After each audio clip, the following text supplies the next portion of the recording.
মধ্যপ্রাচ্যের বুকে আবারও কি বেজে উঠেছে যুদ্ধের দামামা?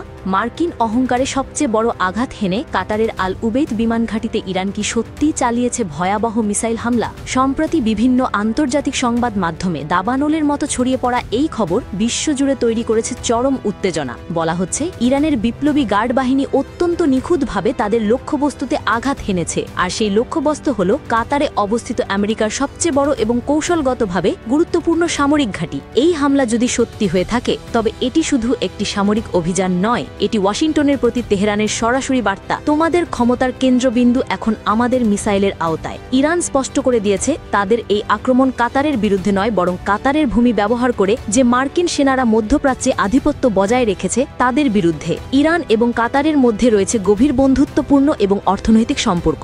বিশেষ করে বিশ্বের বৃহত্তম গ্যাস ক্ষেত্রটি এই দুই দেশ যৌথভাবে পরিচালনা করে, তাই ইরান তার বন্ধু কাতারকে কোনোভাবে ক্ষতিগ্রস্ত করতে চায় না। তাদের লক্ষ্য শুধুমাত্র এক এবং অভিন্ন, মধ্যপ্রাচ্য থেকে মার্কিন সেনার বিতরণ এবং নিজেদের সার্বভৌমত্ব প্রতিষ্ঠা করা। এই হামলার মাধ্যমে ইরান দেখিয়ে দিল যে তারা মার্কিন যুক্তরাষ্ট্রের যে কোনো ঘাঁটিতে যে কোনো সময় আঘাত হানার ক্ষমতা রাখে।